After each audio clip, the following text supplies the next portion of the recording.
तो दोस्तों आज के इस वीडियो में हम परिमेय संख्याओं का योग करना सीखेंगे। जी हाँ दोस्तों, बड़ी आसान तरीका से आपको परिमेय संख्याओं का योग करना बताया जाएगा। इस वीडियो को देखने के बाद आप जीवन में कभी भी परिमेय संख्याओं के योग करने में आपको कोई भी दिक्कत नहीं होगा। तो ये वीडियो आपके लिए काफ़ी यूजफुल है। तो जो यहाँ पर क्वेश्चन आपको दिख रहा है, ये है हमारा पहला क्वेश्चन और ये है हमारा दूसरा नंबर क्वेश्चन। दोनों क्वेश्चन को काफ़ी ईजी तरीका से सॉल्व करेंगे, तो इस वीडियो को अंत तक जरूर देखिएगा। तो देखिए, सबसे पहले पहले क्वेश्चन को सॉल्व करना सीखते हैं। तो हमारा जो पहला नंबर क्वेश्चन है यहाँ पे देखिए, 7/8 में जोड़ना है -3/4। ये कैसे जोड़ेंगे, आसान तरीका क्या है वह सीखिए। तो जोड़ना तो बहुत ही आसान होता है। सबसे पहला काम कि 7/8 क्या है, यह एक भिन्न है। भिन्न का रूप होता है p/q और p/q को हम परिमेय संख्या भी कहते हैं, समझ रहे हैं ना। तो देखिए, जो p का मान है यहाँ पर 7 है और जो q का मान है यहाँ पर 8 है। तो जो p का मान 7 है इसको हम अंश बोलते हैं और जो q का मान 8 है ना, इसको हम हर बोलते हैं, समझ रहे हैं ना। यहाँ पर अंश का मान क्या है, -3 और हर का मान क्या है, 4। अब देखिए जोड़ने का तरीका क्या है। तो सबसे पहला काम कि जो पहला भिन्न है 7/8, इसको ज्यों कहते हैं यहाँ पर लिखेंगे। यानी यहाँ पर हम 7 और बाटा में यहाँ पर 8 जो है ना लिख देंगे। और देखिए यहाँ पर कोष्ठ के अंदर में क्या है, माइनस है और बाहर में प्लस है। तो इस कोष्ठ का मतलब क्या होता है, तो जहाँ पर आपको कोष्ठ दिख जाए उसका मतलब होता है गुना। यानी कोष्ठ जो है गुना है। अब देखिए, प्लस का गुना करेंगे माइनस में तो माइनस प्लस होता है आपका माइनस, समझ रहे हैं ना। माइनस और प्लस का गुना करेंगे तो आपका क्या होगा, माइनस होगा। अब देखिए 3/4 है तो यहाँ पर आपका 3 और बाटा में यहाँ पर आपका 4 जो है ना यहाँ पर आ जाएगा। तो ये देखिए हमारा सिंपल भिन्न यहाँ पर दिख रहा है। यानी 7/8 में से घटा देना है 3/4, चूँकि ये क्या है, एक भिन्न का घटाव है। चूँकि 7/8 जो एक भिन्न है, इस भिन्न में से घटा देना है दूसरा भिन्न 3/4 को। तो घटाने का तरीका क्या है वह सीखिए। तो देखिए, मैंने आपको कहा था कि इसके ये जो बाटा है ना, इसके ऊपर वाला जो नंबर इसको अंश बोलते हैं और जो नीचे वाला नंबर इसको हर बोलते हैं। तो यहाँ पर हर का मान है 8 और यहाँ पर हर का मान है 4। तो जो भी इन दोनों भिन्नों का हर संख्याएँ हैं, यानी 8 और 4 का हम सबसे पहले एलसीएम यानी लघुत्तम निकालेंगे। तो यहाँ पर देखिए, जब हम 8 का 4 का एलसीएम निकालेंगे ना, तो ये 8 और 4 दोनों संख्याएं 2 से कट जाएगा। तो हम 2 से कटा देंगे। चूँकि एलसीएम का रूल होता है कि मिनिमम 2 संख्याएं किसी भी एक संख्या से कट रहे हैं तो आप कटा दीजिए, और वो जो संख्या से कटा रहे हैं ना, वो संख्या कम संख्या होना चाहिए। यानी सिर्फ 2 से ये 8 भी कटेगा और 2 से 4 भी कटेगा। तो यहाँ पर हम लिखेंगे 2। 2 के पाला में 8 है, 2 चौके 8 4 बार में, और कम है तो कम, 2 के पाला में 4 है, 2 दूनी 4 2 बार में। अब यहाँ पर देखिए 4 का मान 2 हो गया तो ये भी 2 से कटेगा। 2 के पाला में 4 है 2 बार में, कम है तो कम, 2 के पाला में 2 है 1 बार में। अब देखिए हमने 2 से 2 बार कटाया और नीचे लाइन में यहाँ पर 2 है, तो तीनों का आपस में गुना करेंगे। यहाँ पर लिखेंगे 2 गुने ये वाला 2, समझ रहे हैं ना। अब तीनों का आपस में गुना करेंगे तो 2 दूनी के 4 और 4 दूनी के आपका यहाँ पर 8 हो जाएगा। यानी आपका एलसीएम का मान जो है ना यहाँ पर 8 आ गया। तो देखिए आपको करना क्या है, जितना बड़ा क्वेश्चन है ना उतना बड़ा आपको एक नीचे लाइन खींचना है और बीचों बीच नीचे जो आपका एलसीएम 8 है ना, इसको यहाँ पर लिख देना है। अब देखिए 8 और 4 का एलसीएम हमारा 8 आ गया।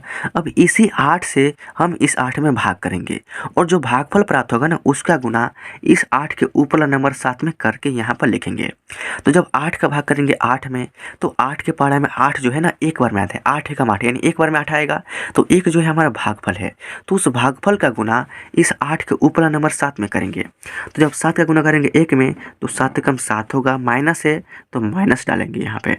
अब देखिए फिर उसी तरीक़ा से इस 4 से भाग करेंगे 8 में, यानी 4 का पारा पढ़ेंगे कितने बार में 8 आता है। तो देखिए 4 एकम 4, 4 दूनी के 8, यानी आपका 2 बार में 8 आ रहा है। तो 2 जो है आपका भागफल हो गया। तो उस 2 से आपको इस 4 के ऊपर नंबर 3 में गुना करना है।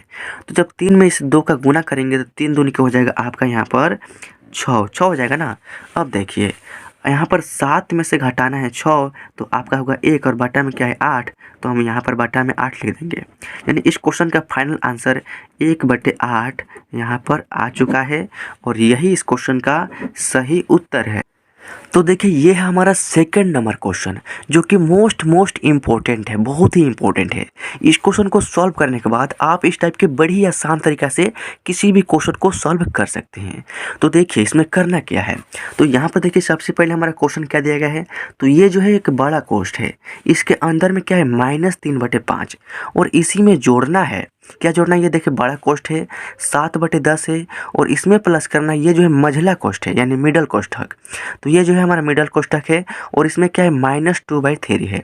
ये मिडल कोष्ठक क्यों दिया गया है? क्योंकि इस मिडल कोष्ठक के पहले जो है प्लस का चिन्ह है और मिडल कोष्ठक के बाद जो है यहाँ पर -2 है, यानी यहाँ पर माइनस का भी चिन्ह है। इसलिए इस मिडल कोष्ठक को यहाँ पर बीच में दिया गया है, जो कि प्लस और माइनस अलग अलग लिखा जा सके। समझ रहे हैं ना? तो अब देखिए इसको सॉल्व करने का रूल क्या है। तो यहाँ पर आपको यूज करना होता है बोर्ड मास रूल। बोर्ड मास रूल क्या कहता है? देखिए ब्रैकेट का रूल है कि अगर किसी भी एक क्वेश्चन में छोटी ब्रैकेट, मझला ब्रैकेट, ये जो मझला ब्रैकेट है और ये जो है बड़ी ब्रैकेट है, छोटी ब्रैकेट, मझला ब्रैकेट और बड़ी ब्रैकेट दिया रहे, तो सबसे पहले अगर छोटी ब्रैकेट है ना, छोटी ब्रैकेट ऐसे होता है, ये है हमारा छोटी ब्रैकेट। अगर ऐसा ब्रैकेट कहीं है तो सबसे पहले इस ब्रैकेट को सॉल्व करेंगे, देन उसके बाद मझला ब्रैकेट को और अंत में बड़ी ब्रैकेट को सॉल्व करते हैं। तो यहाँ पर भी हम उसी तरीका को फॉलो करेंगे। तो करना क्या होगा, देखिए ये मझला कोष्ठक के अंदर जो है माइनस है और बाहर में क्या है प्लस है। तो सबसे पहले इस मझला कोष्ठक को सॉल्व करना होगा, यानी इसको हटाना होगा। तो हटाने के लिए इस माइनस का और प्लस का गुना करेंगे तो माइनस प्लस होता है आपका यहाँ पर माइनस, यानी आपका माइनस होगा। अब देखिए माइनस प्लस माइनस होगा तो यहाँ पर क्या है 2/3, तो हम यहाँ पर 2 और बाटा में 3 लिखेंगे। और ये बड़ी कोष्ठक है तो यहाँ पर बड़ी कोष्ठक देंगे, क्योंकि इस मिडिल कोष्ठक का कार्य खत्म हो गया, क्योंकि माइनस का प्लस में गुना हो गया, अब यहाँ पर माइनस आ गया। अब देखिए यहाँ पर क्या है 7/10, तो हम यहाँ पर 7/10 जो है लिख देंगे और कोष्ठक में बंद है तो कोष्ठक में बंद कर देंगे। अब देखिए यहाँ पर क्या है प्लस, तो प्लस देंगे। अब देखिए यहाँ पर क्या है -3/5, तो इस कोष्ठक का कोई मतलब नहीं है। क्यों मतलब नहीं है? देखिए ये -3/5 जो है ना, ऐसे भी लिखा जा सकता है। समझ रहे हैं ना? यानी यहाँ पर माइनस के पहले अगर यहाँ पर कोई संख्या होता, अगर वो प्लस में होता, तब ना गुना करने के लिए बड़ी कोष्ठक हम देते हैं, लेकिन इसका कोई यूज नहीं है। -3/5 आप ऐसे भी लिख सकते हैं, यानी बिना कोष्ठक के भी आप -3/5 यहाँ पर लिख सकते हैं। समझ रहे हैं ना? अब देखिए कुछ इस तरीक़ा से हमारा क्वेश्चन आ चुका है। तो अब हम क्या करेंगे, देखिए ये क्या है, हमारा बड़ी कोष्ठक है। इसके अंदर में देखिए यहाँ पर 7/10 में से घटाना है 2/3। तो आपको पता हो कि सबसे पहले कोष्ठ का कार्य करते हैं। यहाँ तो कोई कोष्ठ है नहीं, तो इस कोष्ठ के अंदर मैंने 7/10 में से घटाना होगा 2/3 सबसे पहले। तो देखिए घटाने का रूल क्या है कि इसके बटा वाला नंबर यहाँ पर क्या है 10 और इसके बटा में क्या है यहाँ पर 3। तो 10 और 3 का आपको सबसे पहले एलसीएम निकालना होगा, तब ना जाकर घटेगा। तो चलिए 10 और 3 का सबसे पहले एलसीएम यानी लघुत्तम निकालते हैं।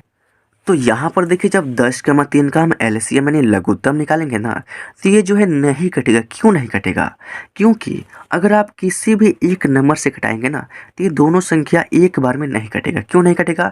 क्योंकि अगर आप 2 से घटाते हैं तो 2 के पारे में 10 है, लेकिन 2 के पारे में 3 नहीं है, तो ये दोनों संख्या एक साथ नहीं कटेगा। और एलसीएम का रूल होता है कि मिनिमम 2 संख्या कट रहे तभी आप घटा सकते हैं, अन्यथा नहीं घटाना है। तो 10 और 3 जो है ना एक साथ कभी भी नहीं कटेगा किसी भी एक संख्या के पहाड़ा से। तो जब नहीं कटता है तो एलसीएम निकालने के लिए हम करते क्या है, इन दोनों का गुना कर देते हैं। यानी आपको करना क्या है, 10 × 3 कर देना है। तो 10 दिया कि आपका यहाँ पर 30 हो जाएगा, यानी आपका एलसीएम जो है ना यहाँ पर 30 आ गया।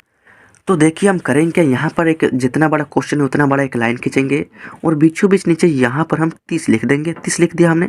अब देखिए 10 और 3 का एलसीएम हमारा 30 आ गया, जो कि गुना करने पर आया है। तो जब भी गुना करने पर एलसीएम आए तो उस कंडीशन में भिन्न का घटाव करने के लिए आपको तिरछा तिरछे गुना कर देना है। यानी 7 का गुना करना है 3 में, तो 7 तरीका आपका हो जाएगा यहाँ पर 21, माइनस है तो माइनस, और 2 का गुना करेंगे 10 में से 2 दाएँ के आपका यहाँ पर हो जाएगा 20। और कोष्ठक में बंद है तो इसको भी हम कोष्ठक में यहाँ पर बंद कर देंगे। अब देखिए बाहर में क्या है प्लस है और -3/5 है, तो -3/5 जो है यहाँ पर लिख देंगे। अब देखिए फिर से यहाँ पर -3/5 यहाँ पर लिख दीजिए, उसके बाद प्लस है तो प्लस। अब देखिए इस प्लस को रहने दीजिए और इस कोष्ठ को हटाने का बारी आ गया है। कैसे हटाएंगे, देखिए 21 में से 20 घटाएंगे तो आपका हो जाएगा 1 और बाटा में क्या है 30, बटा में 30 हो गया और ये कोष्ठ यहाँ से हट गया ना। अब देखिए इस कोष्ठ का कोई ज़रूरत नहीं है ना।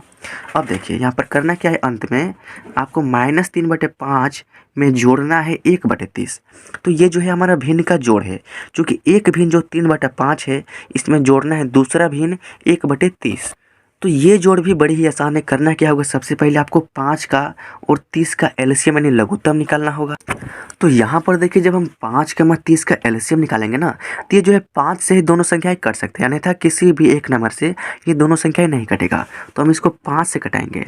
तो 5 के पारे में 5 है, एक बार में, कमा है तो कमा, और 5 के पारे में 30 है, 5 है 30 6 बार में। अब देखिए यहाँ पर क्या है 5 और इसमें गुना करना है 6 से, तो 5 6 के हो जाएगा आपका 30। जो 5 और 30 का एलसीएम हमारे यहाँ पर 30 आ गया, समझ रहे हैं ना। अब देखिए करना क्या है, आपको सिंपल सा कार्य करना है। जितना बड़ा क्वेश्चन है उतना बड़ा आपको एक लाइन खींचना है और बीचों बीच नीचे जो आपका एलसीएम 30 आया है ना, उसको यहाँ पर लिख देना है। अब देखिए 5 और 30 का एलसीएम हमारा 30 है, तो ये देखिए 5 से हम भाग करेंगे 30 में, यानी इस 5 से जो भी हमारा एलसीएम आया है ना इसमें भाग करेंगे, और जो भागफल प्राप्त होगा उसका गुना हम -3 में करके यहाँ पर लिखेंगे। तो जब 5 से भाग करेंगे 30 में, तो 5 का पारा पढ़े कितने बार में 30 आता है, तो देखिए 5 एकम 5, 5 दूनी के 10, 5 तिहाई 15, 5 चौके 20, 5 पचे 25, 5 छके 30, यानी 5 के पारा 6 बार पढ़ेगा ना तो यहाँ पर 30 आएगा, यानी 6 जो है हमारा भागफल है। तो उस 6 का गुना हम यहाँ पर -3 में करेंगे, तो 6 हो जाएगा 18, यहाँ पर क्या हो जाएगा 18, और -3 है तो यहाँ पर -18 हो जाएगा, प्लस है तो प्लस। अब देखिए फिर 30 से भाग करेंगे 30 में, तो जब 30 से भाग करेंगे 30 में, तो 30 से कम 30 एक बार में कट जाएगा, यानी 1 हमारा भागफल है। तो उस 1 का गुना करेंगे इस 1 में, तो आपका हो जाएगा 1, समझ रहे हैं ना। अब देखिए करना क्या है, सिंपल से कार्य है। यहाँ पर -18 है और प्लस में क्या है 1 है, यानी -18 में जोड़ना है प्लस का 1। तो देखिए जब माइनस और प्लस संख्याएं रहे ना, तो माइनस प्लस होता है माइनस, यानी संख्याएं घटेगी, और चिन्ह किसका रहेगा, तो जो भी बड़ा संख्या है उसके पहले जो चिन्ह है ना वही चिन्ह रहेगा, यानी चिन्ह माइनस का रहेगा। और यहाँ पर 18 में से 1 को घटाएंगे तो आपका हो जाएगा 17। क्यों घटाया है, क्योंकि माइनस प्लस होता है माइनस, और बटा में क्या है 30, तो यहाँ पर भी बटा में 30 लिख देंगे, और -17/30 यह हो गया हमारा इस सेकंड नंबर क्वेश्चन का सही आंसर और सही उत्तर। तो दोस्तों आई होप कि इस वीडियो के माध्यम से आप इस तरह के क्वेश्चन को सॉल्व करना सीख गए होंगे। तो अगर ये वीडियो अच्छा लगा तो वीडियो को लाइक कर दीजिए। इस चैनल पे तो इस चैनल को सब्सक्राइब जरूर कीजिएगा, ताकि अगले वीडियोज़ का नोटिफिकेशन आपको मिले और आपकी जो मैथ की तैयारी है ना रेगुलर चलती रहे, और आपका मैथ जो है बहुत ही स्ट्रांग हो जाए। तो चलिए मिलता है आपसे किसी और धमाकेदार नई वीडियो में, तब तक के लिए जय हिंद और वंदे मातरम।